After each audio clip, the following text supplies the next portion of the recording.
If our goal in life is to be happy and feel fulfilled, then why is it that we don't naturally feel this way all the time? What is it that is keeping the mind from experiencing the joy and satisfaction that we seek? Why do we spend so much time thinking about things that create worry, stress, anger, and dissatisfaction? To understand this, we need to understand the idea of attachment. It shows us how the mind binds itself to thoughts and impressions that do not serve us and create stress.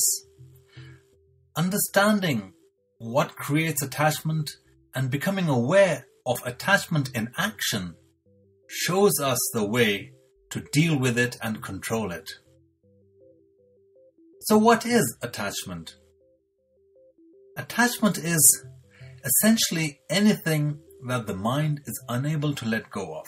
Anything that makes you feel bad if someone would take it away from you is an attachment.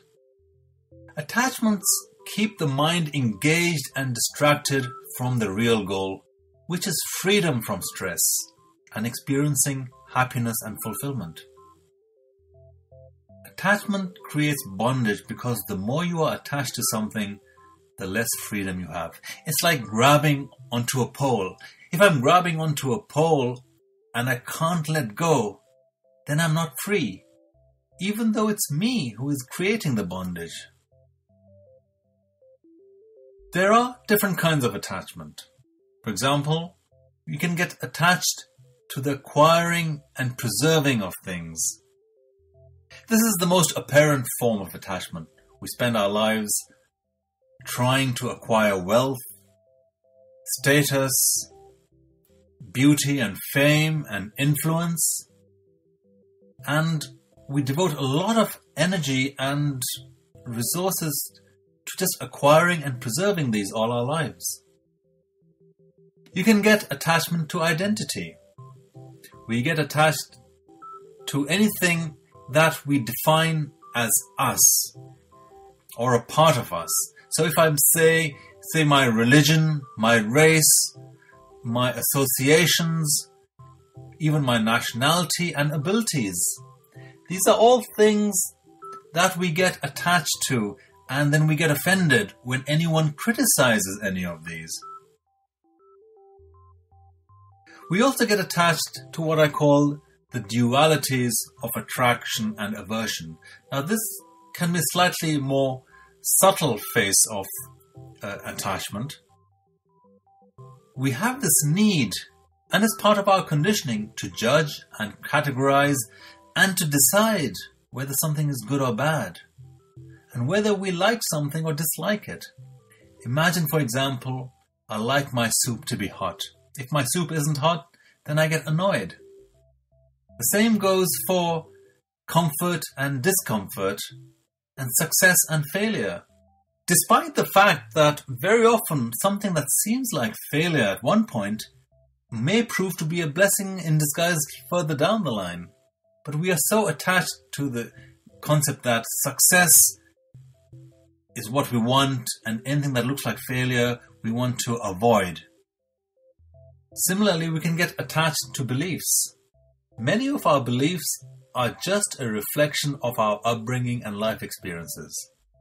However, when we aren't able to entertain a conflicting belief, that shows the attachment in action. So we grow up with all kinds of impressions in our minds, good or bad, right or wrong. For example, food should not be wasted.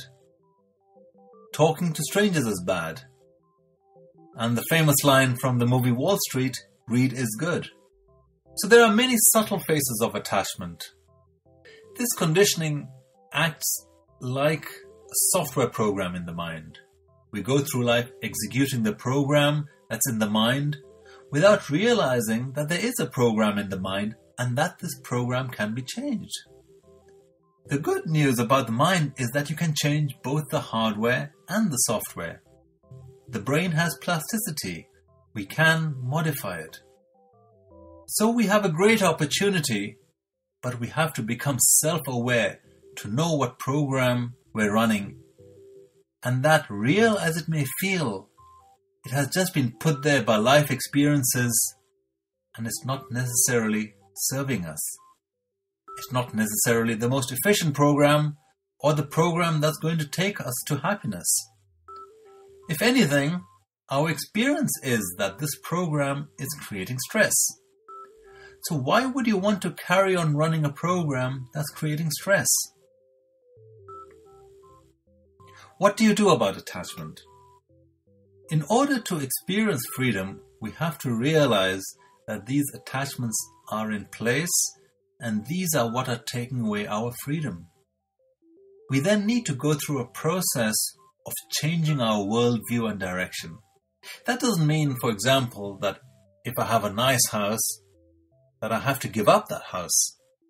It's not the house that's creating the stress, it's the attachment that's creating the stress. And attachment is something that happens in the mind. Similarly, when I'm attached to my job, any thought of losing my job might create fear and anxiety. It feels like it's the only job in the world. The truth is that there are lots of jobs, and there are possibly even better jobs than my current job. So whether or not I choose to change my job or think that I'm in the wrong job, I can learn to do my current job with less attachment, which actually increases my productivity and reduces my stress. Making this shift is a process that takes some additional knowledge and practice, but anyone can do it. And it becomes easy once you decide that what you want to experience is true freedom. This, after all, is our deepest yearning.